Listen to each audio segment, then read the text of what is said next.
Hey everyone, welcome to episode 13 of Theme Park Center.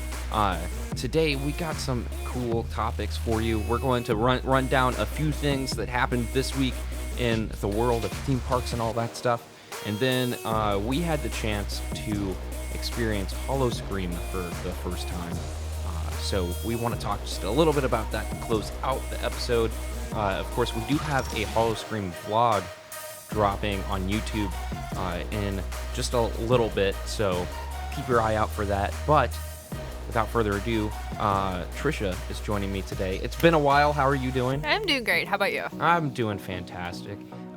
Due to life circumstances and just, busy schedules and stuff, you weren't on the last few episodes. No, so it's good to be back. Yeah, it is good to have you back. And I am your host, Jonathan Holt. And as always, I'm glad to be here, and I'm so excited for this episode. It's going to be good. Yes. Episode 13. Let's do this. Right off the bat, we had some Universal news about the new theme park that's coming out, or opening, that is titled Universal's Epic Universe. The name is growing on me. Still not a huge fan, but the name's growing on me. It's like the reality is set in where it's like, this is the name, get over it, kind of thing. You can't do anything about it, you have to accept it. So I'm learning to love it. Yes. But anyways, we got some news, but anyways, we have the official opening year. It's not like opening date. We don't know specifics, but it is officially confirmed that Epic Universe is opening in 2023. And it's funny how this got announced because they were having shareholders conference call or whatever. It's like the annual report that they have to do every year on budgets and quotas and all that financial business stuff that nobody cares about. But in there, I believe it was the chairman of the theme parks, or I should really do more homework on this stuff before we start talking about it. But someone super high up that's in charge of the financial stuff of the theme parks basically said, we experienced over $2 billion of revenue in the last few years, we experienced $2 billion of revenue at a certain point, and then 2 years later we saw twice that. So because of that, they're planning on expanding their theme parks and that division. It's the fastest growing division of their company, so they were looking forward to expanding. And then he recapped by saying, earlier this year in August, they announced the expansion of the new park in Florida called Epic Universe that's opening 2023. And he said it as they had already announced the opening date. And I think everyone was just like, we didn't say that yet. Yeah. But I just thought it was kind of funny that it was he accidentally dropped it in this conference call that was made public that no one really cares about. But he thought that they announced the opening year, but they didn't. So it was just kind of funny, the circumstances in which we got that information. Yes. But what do you think about that? 2023, is that too far? Are you impressed that they're doing it this soon? What are your reactions to hearing the date 2023? Well, have they started building it yet? They have not started vertical construction yet. Okay. They've been doing a ton of land work. Okay. I saw a aerial photo of it the other day, and it looks like it's basically completely they leveled the area, so it's completely flat now. And it looks like now they're just starting to go in and sculpt the land. Okay. So I would assume that by the end of the year, maybe all the way to February, so a few month gap, anywhere in that time period, we might start seeing vertical construction. So they're close. Yeah. But they haven't actually started vertical construction yet. I feel like that's a fair amount of time. I mean, to build a whole entire theme park. Yeah. I mean, they need quite a bit. Yeah. I mean, and the thing is, it's not just a theme park. They're building a whole new resort. Yeah. When this thing opens, Universal Orlando is going to have 2 resorts in Orlando. That's crazy. Yeah. Because the theme park is that big. And then on top of that, they have hotels. And then they have a ton of expansion plots on the land as well for, themed areas that they're going to have inside the park. And then also like a water park that they plan on building in the future. So it's like this is a huge, huge piece of land that they're trying to develop. So I'm actually really impressed at 2023. Oh, yeah. Yeah. Yeah. I mean, a lot of people were rumoring and suggesting 2023, but when I heard those numbers initially as rumors, I was like, wow, that's like really aggressive. Like that's an aggressive timetable. That is. To be able to develop one of the largest parks that have ever been built ever. Yeah. And do that in, just over 3 years. I know. We're almost at the end of 2019, so Yeah. it's going to be here before you know it. Yeah, and I mean, if we know Universal, they're probably not planning like a, December 2023 thing. It's probably going to be, somewhere between March and August, somewhere in there. Yeah. So, yeah, that's Impressive. That's very impressive. But I'm really excited for it. I think like I was saying, with them doing vertical construction really soon, I think we're about to get a ton of really exciting announcements coming out of Epic Universe. So I'm really excited to cover all that. Yes. It's going to be awesome. But next up, I just wanted to give a short little update on Hagrid's. As we know, Hagrid's has been experiencing a ton of mechanical delays and frustrations between... Honestly, I believe the employees and the guests of the park.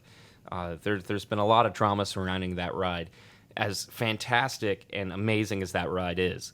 And the other day, I had the opportunity to go out to Universal Orlando, Islands of Adventure, and with the specific mindset, I am riding Hagrid's today. I only had like a 3 or 4 hour window, and I was like, I have 3 or 4 hours to go out there. I'm going to ride Hagrid's. And when I got there, it was probably about 2 o'clock by the time I had gotten to the entrance of Hagrid's. And out at the front, it was marked as a 90-minute wait.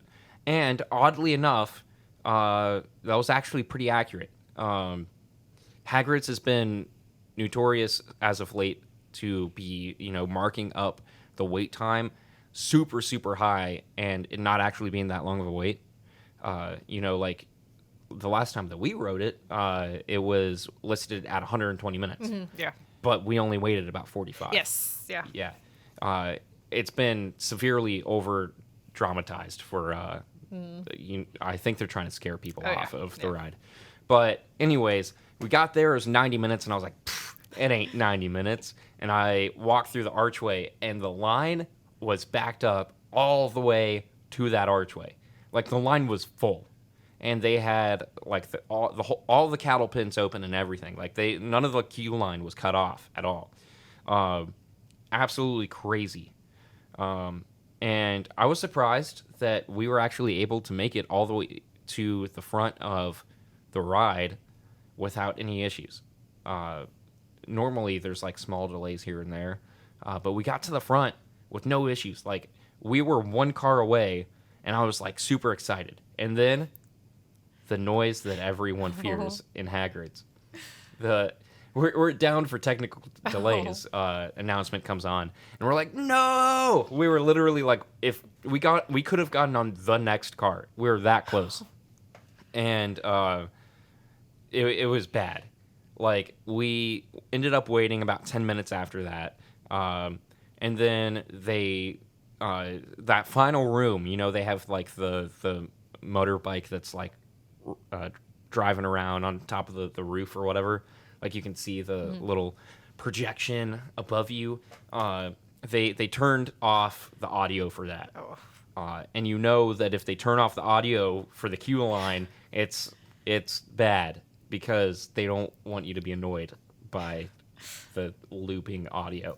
So we're like, no, like we knew we were going to be here for a while. The message plays again, and we wait another about 10 minutes. So it's like 20 minutes in, we're waiting, and because we're at the front of the line. If we were halfway through, I would have bailed. I would have been like, nah. But we had waited 90 minutes, And we were like, that's hour and a half. We were waiting. And I was like, we didn't wait all that time just to leave. So we were stubborn. We stood there and we were like, we're getting on this thing. So it's about 20 minutes past. So we'd been waiting almost 2 hours at this point. And then all of a sudden, like 5 minutes later, all of a sudden, a team member comes out and says, "Hey, sorry, we're closed for the day. Like we're having technical problems and we're going to be closed for the day." And everyone was like pissed, like not even upset. Like I mean, I was fine. Like it happens. Like it sucked and I was disappointed. But like the people behind us and the people in front of us, like the whole room was just like yelling and like curse words left and right. I'm like, geez, it's just a ride. But yeah, it was frustrating because we waited for about almost 2 hours and then they just kicked us out. But thankfully, Universal's really, really good about giving express passes for if there's like a technical delay for a ride and they have to dump the line. They're actually really good about giving an express pass so you can re-ride without the wait. But the people behind us were having an issue because, like this was their last day. So they couldn't come back. And so they waited 2 hours and wasted 2 hours of their day. And I get that. That's super frustrating. So I hope they got something figured out about it. But that was just a quick little update about Hagrid's. I'm not ranting. I love the ride. Fantastic ride. I just wanted to let you guys know, in case you were wondering, it opened in June and it's now pretty much November. What's the status of the ride? It's still having issues, a lot of issues, which is super, super unfortunate. It's still closing early. Like it was literally like, almost 5 o'clock. And I think the park closed at 8 or something, and they closed down for the day. So, and last time we went there, it was like, 3 or 4 o'clock when we got there, and they said it was closed down for the day. Yeah. So it's still a mess, and I don't know why. Yeah, I think Sunday was just a day of bad luck for rides because I was at Disney and I was about to do Smuggler's Run and the fire alarm went off. So, and we had waited like 45 minutes and they evacuated the whole place because the fire alarm went off. So, and you said they didn't even give you like fast passes or anything. Nope. They just kicked you out. They just kicked us out. They're just like, everybody needs to get out right now. Jeez, that's crazy. Yeah. That's one of the things that I really do appreciate and respect Universal for is when something does go wrong like that, they're very good about giving express passes because they understand that that's a crappy situation. The only time that they shut down and they don't give you express pass is if it's weather, because that's out of their control. They can't control the weather. But if the ride breaks down, that sucks. They give you express pass, which is really cool.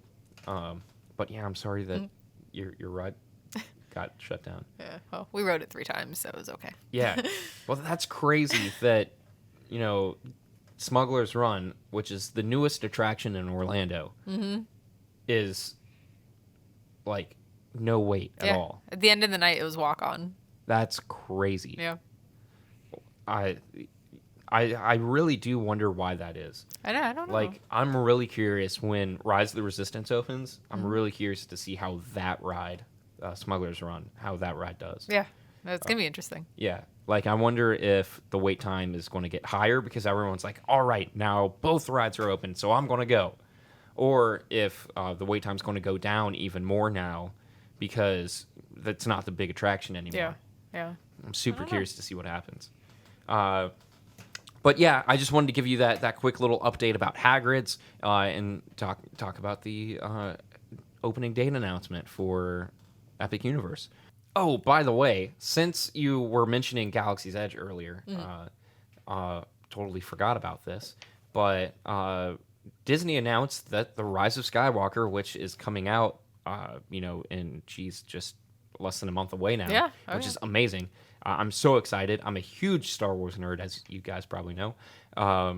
They announced that The Rise of Skywalker is going to have a section in Star Tours, which is a tradition, every time one of the saga films comes out, or if you're George Lucas, you say saga films comes out. they add it into Star Tours. So how do you feel knowing that you are a huge Star Tours fan? Yes. How do you feel about The Rise of Skywalker coming to Star Tours? I'm excited. Yeah, I've been on that ride almost 300 times. Gee, yeah, that's crazy. Like, I keep track. Yeah. That's how serious I am about it. So I'm excited because, I mean, when you've done it that many times, it's kind of like you've seen it all, obviously. Yeah, yeah. So it's fun to have something new added. Something new. It Yeah. keeps it refreshing. Definitely. Do they have Last Jedi in there? No. They don't? No. So they're adding The Rise of Skywalker, but there's nothing from... Not from Lost Jedi. Well, I guess that makes sense because the whole movie was just them running out of fuel. The entire movie. And someone sitting on a rock Yeah. Yeah. Yeah. eating porgs. Yeah. Pretty much. So I get why that movie was not good enough to be in Star Tours. Tell us how you really feel, John. It had its moments, but there were like combined about maybe 2 minutes of them in a 2.5 hour movie. Anyways, this is a theme park show, not a Star Wars show. Yes. Although I probably at this point should start a Star Wars show, but alas. Anyways, yeah, no, I'm excited. Because The Force Awakens is in there too, right? Yeah. Yep. Just J.J. Abrams gets in there, but Rian Johnson doesn't. Yeah. I guess. But yeah, no, I'm excited for that too. I am too, yeah. I'm excited to awesome. see the movie. And then from then I will be like, this is good that they're adding Yes. this in. Yeah, I already got a ticket on the 19th and now the 20th. Yes, same. I have 2 tickets on the 19th. Really? And I have one for the 20th. Yeah. Yeah, so they but with the announcement that they made, the picture that they released was the picture of the Death Star ruins with the Star Tour bus or spaceship, whatever it's called, flying, away from the Death Star ruins. Yeah. So I'm wondering, I mean, obviously, that's probably the part of the movie that's going to be put in there. Yeah. I think that's the part of the movie that everyone is looking forward to the most because it's like, what is happening here? Like, I need to know. So that's exciting. Yeah. But it's kind of interesting too because like you get to fly through the Death Star, like cool. both Death Stars. Yes. In the ride, depending if you're lucky enough to get one or the other. But now you have the second Death Star in there twice. One when it's not exploded, and then one when it is exploded. Oh, sorry. We actually are just looking up a little bit of info about this. There actually is a section from The Last Jedi in there, and it's apparently Crate. So like when the chips are flying on Crate, I guess it's that section of the movie, which is cool. But that's weird that you've never. Yeah, I actually can't picture that one. I don't know if I've done that one. Yeah. And I've definitely never done that one. Yeah. Because I've only been on it a handful of times recently. So. I need to ride that again then. Yeah. Make it, 400 times. Yeah. Well, usually when they do add a new segment to it, they'll have it at least for a couple weeks where every time you ride, they'll play that one. Oh, so they- if you want to get it. Yeah, they make they'll sure that you guaranteed, can see it. Okay, yeah, that's pretty cool. Yeah. So we will definitely have to ride it when that comes out. Yes. It's not too far away, just a Nope. month. I'm looking at it, the article now, and it seems like there is not a specific date as to when it comes out on the ride. It just obviously went after the movie opens. Yeah. But they don't say specifically when, if it's like once it's open in theaters or once it has come out on DVD and Blu-ray and digital and all that. I don't know, but we'll keep you posted as soon as it's going, like as soon as it is showing on the ride. We will go ride the ride and we'll let you know what we think for sure. Definitely. Yeah. But without further ado, we had, like I said in the opening, we had the amazing opportunity to go check out Howl-O-Scream for the first time. I've been trying to go for years and have just never had the opportunity to go. And we finally went this year. Yes, it was so much fun. Yeah, right? So you also did Halloween Horror Nights for your first time this year. Yes. And you fell in love with that. I did. Yeah. I did. So like if you thought about doing Howl-O-Scream like last year, what would your reaction have been? No. You're not like I would have been like, no. no Nope. chance at all. Nope. You basically had to drag me to Halloween Horror Nights. Yeah. Which I'm glad you did. Mm-hmm. Well, I'm glad you went, and I'm glad you enjoy it. Yes. But okay, so this time last year, you would have like someone would have had to drag you there kicking and screaming. You like refused to go. Mm-hmm. But I was like, "Hey, do you want to go to Howl-O-Scream?" And you're like, "Yes." Yeah. Because Yeah. I was already obsessed with Halloween Horror Nights. Yeah. And so how would you compare the two? I was surprised. They're actually two very different events. But how would you compare them? Like you said, they are very different. You can't really, I don't know. I've been to Halloween Horror Nights now so many times that, I don't know. It's like you can't compare them. I'd want to go to Howl-O-Scream again to like really, I feel like give it more of a fair comparison. Yeah. Yeah, I'm really excited to go back to it again. Honestly, I don't think, since we only have a few days left in the event, we won't be able to return this year. But we'll be covering a ton of Howl-O-Scream stuff next year. Yes. So stay tuned for that next year. We'll be covering probably just as much Howl-O-Scream stuff as we do Halloween Horror Nights. So if you love Halloween Horror Nights stuff, stay tuned for that next year. And like I said, we do have a vlog from Howl-O-Scream coming out. So if you want to see first person our experiences and our reviews right off the bat when we come out of the house, our first reactions, check out our vlog. It's coming out on our YouTube channel probably in a day or so by the time this podcast drops. So yeah, be sure to keep your eye open. But yeah, I actually really appreciate that that Busch Gardens allows you to film stuff at their park. Yeah, definitely. Universal is very strict about what you cannot film. Yeah. And there was only one house at Howl-O-Scream that I wasn't allowed to film in.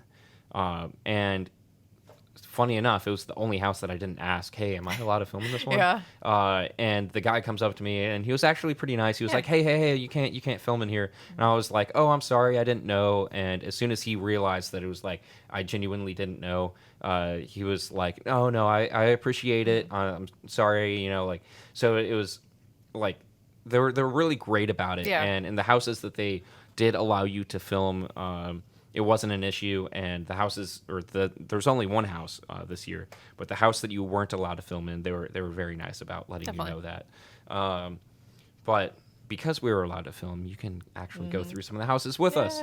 I'm excited, but I would say, with Howl-O-Scream and Halloween Horror Nights, they're two different parks with two different budgets. Oh yeah, for sure. I think the big difference to me is, Universal has such a huge budget to do what they do, that they're able to do houses like Ghostbusters and Stranger Things this year, where you walk in and your jaw hits the floor because it feels like you're in the movie or you're in the TV show. It's so real. Where Howl-O-Scream, the budget is still pretty big. Like, all of their houses were impressive.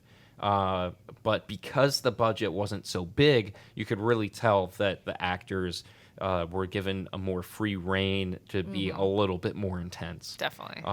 And for me personally, that was so refreshing. Because this year, for Halloween Horror Nights, and you guys know my criticisms of the event. I love the event so much that... I want to be fair and love it and celebrate it, but also let you guys know, my issues with it. And one of my issues this year is it really feels like they held back a lot. All of the houses are phenomenal and they're beautiful, but there's a handful that just aren't scary. And it feels like a lot of them have held back this year. And not just on the scares, but also on the gore.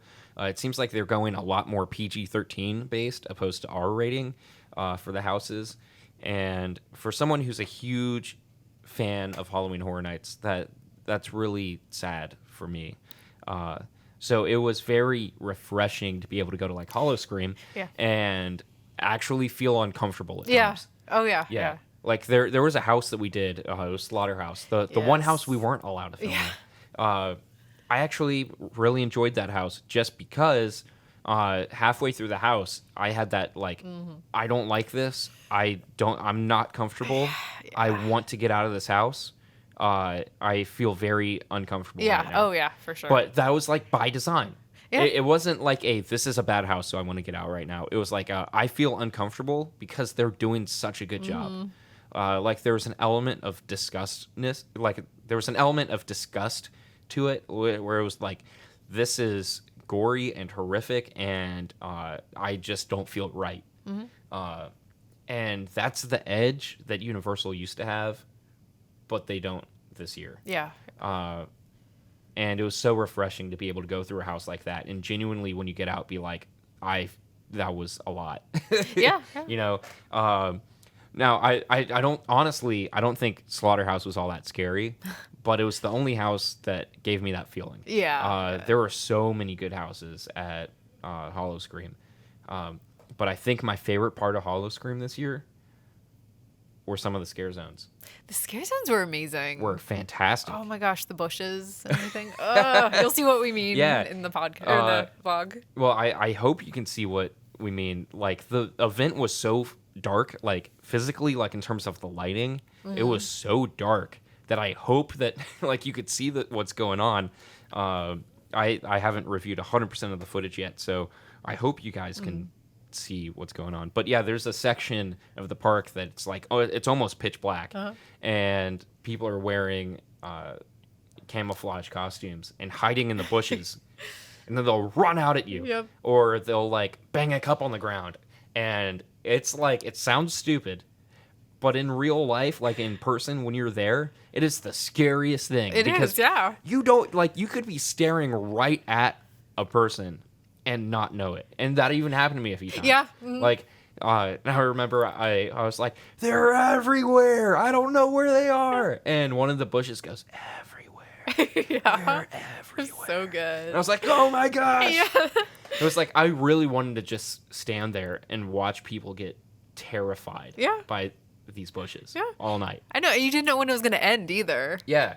It's like you're looking at the bushes as you walk by, and you're just like, wait, is that a person? Is that a bush? I don't know. Yeah, and there was a few times that it was like, I thought it was over, and then like a bush on the other side of the park moved, and I was like, oh my gosh. Yeah. So good. Yeah, it was crazy. It was fantastic. And so in our review, I just want to make a little correction, even though our vlog hasn't come out yet. I think I said that scare zone, the one that we're talking about with the bushes. I'm blanking right now on the name of that scare zone. It'll come to me hopefully, but I think I said that was my favorite scare zone. And I want to rearrange it a little bit. I'm going to say that's my second favorite scare zone just because of the bushes. Yeah. But as a overall theme and how well the actors did, man, Camp DOA. I think that's my favorite scare zone this year. I think I'll agree with that, yeah. Yeah. Between the theming, like the actual set and set decoration and the costumes and everything, it's a beautiful, very well-themed scare zone. Oh, yeah. And the actors deliver. Yes. Yeah. That was a good one. Like, I walked through, and one of the things that I love is all the actors have like they're allowed to have their personality, They're not just playing a zombie that's not allowed to talk or whatever. They actually communicate with you and call you out on specific things, and it's very personal. It's like it's a personal scare. Like they are messing with you, and it's like personal. And I think that's really cool. Yeah. And that was one of the scare zones that stood out to me for that reason. Yeah, and they'll also follow you more too. Yeah. They will like follow you out of their scare zone section, and they'll just keep walking. If they know that they're messing with you, they'll follow you. Yeah. And that was cool. That happened to us a few times. Yep. Yeah, that was I was surprised because at Halloween Horror Nights, and like they used to do this all the time, where the scare actors would like call you out for stuff and like follow you. They do that a little bit in the Chainsaw Hordes. But generally speaking, the scare actors don't talk at all, really, at Halloween Horror Nights. They don't call you out. They don't say anything. And a lot of them this year are even like zombies, so Yeah. they'll just walk up to you and go, "Rah," Yeah. and walk away. Yeah. And like it's cool because their costuming and their makeup is like flawless. It's fantastic. But it's just it lacks that personality, and those are things that Universal used to have. Yeah. But this year they're kind of lacking, and this year Howl-O-Scream does such a good job with those specific touches, even inside the houses too. The very first house we went through, Black Spot, there were a few scare actors in that house too that specifically like were talking to the two of us. Yeah. Oh yeah. And that's really cool. That's really cool. But yeah, I'm really excited for you guys to be able to check out that vlog. We could go on for hours about Yeah. Howl-O-Scream, but we give you our rundown of like first impression. Where would we put these houses and streets? Where would we put them in order? So I don't necessarily feel 100% like this is the accurate, like these are the best houses, but in the video the ones that we listed were like right off the bat first impressions. We've only been through these houses in some cases once, in some cases only a few times. This is where we list like this would be our first impression list. But next year we'll definitely be going so much that we will have a full thought out rundown, and we're going to be doing that this year for Halloween Horror Nights as well. Yes, Halloween definitely. Horror Nights. This is their last weekend, so as Sad. soon I know it's so sad, but as soon as the event is over, we'll have a podcast episode where we talk about our house rankings, the rundown, what we thought was the best, what we thought was the weakest, some things that we would want to see improved upon, and things that we just absolutely loved from top to bottom. All things Halloween Horror Nights. We will be talking about that. Yes. So that might even be the next episode. I'm gonna have to check the schedule, but it's either going to be the next episode or the episode after that. So keep posted for that. I'm excited. I'm excited too. But just based off of this one-time experience, which one did you... I'm not saying which one is the best, but which one did you enjoy more? Halloween Horror Nights or Howl-O-Scream?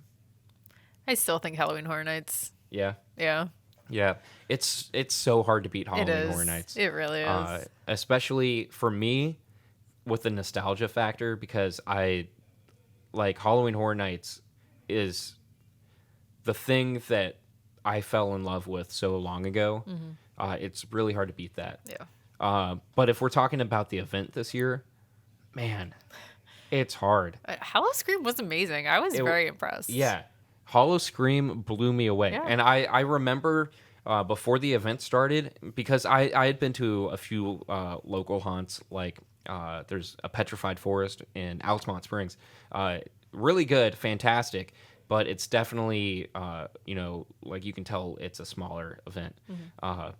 And the unfortunate thing is at the end of it, I just felt like, man, I can't wait to go back to Halloween Horror Nights. And that's because I enjoyed it that much. I enjoyed the event that much that I was like, I can't wait to go to Halloween Horror Nights. But the unfortunate thing was I was saying I can't wait to go to Halloween Horror Nights again, not I can't wait to go to Petrified Forest again. Yeah.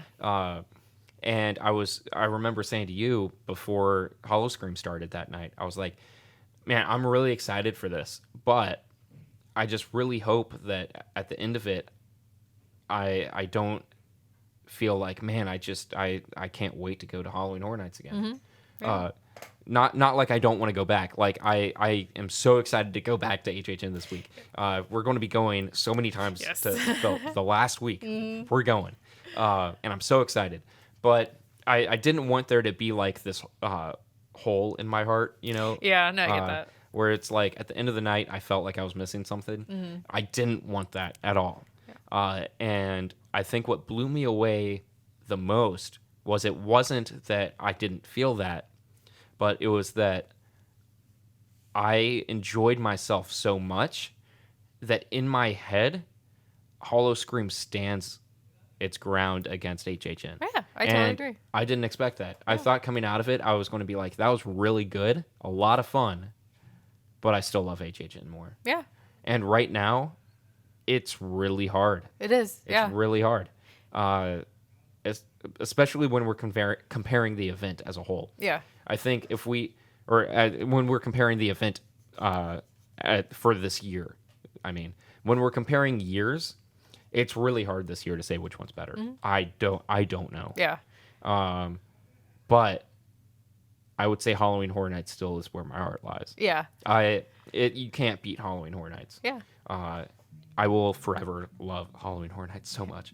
But this year's event, I might be giving it to Howl-O-Scream. Really? Yeah. Wow. That's a hot take. That I know. is. But I might be giving it to Howl-O-Scream. Wow. We're going to go back to HHN, like I said, and I'm excited to be able to, like, now that I've experienced Howl-O-Scream, really like think about that compared to what HHN event is this year. Yeah. They're both so good. They're both so good. Well, I think we're going to cut it. This has actually been a pretty short episode, but I think this is going to be it for episode 13. Yeah, thank you guys so much for actually listening and participating. A lot of you have been following us on Facebook and Instagram lately, which is awesome, and I really appreciate it. Like I said, we do have a YouTube channel. We do a ton of theme park vlogs, and the next one that's coming out is our Howl-O-Scream adventures. So if you want to follow us and actually like experience Howl-O-Scream with us for the first time, go ahead and subscribe over there on our YouTube channel. All those links to our YouTube, Facebook, Instagram, all that stuff are going to be in the show notes. So check that out. I would really appreciate that. But where can people find you, Trisha? So I work over with Disney Dining, and then Instagram is Trisha611. Awesome. Yeah, you do a lot of great work for Disney Dining. So if you guys are interested in reading more articles as news happens and keeping up with all things Disney specifically, Disney Dining is the place to go. Yes.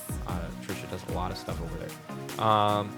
But I have been Jonathan Holt. You can find me on Instagram at JohnHolt96. That's the best place to stay in touch because I post a ton of theme park stuff over there.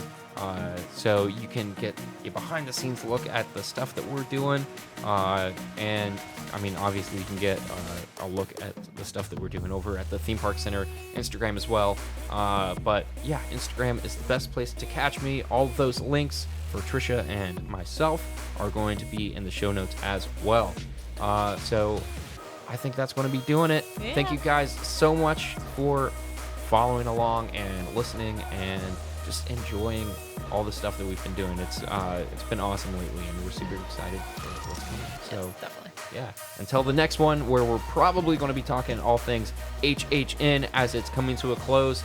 Until then, we will catch you in the next episode. Peace. Bye.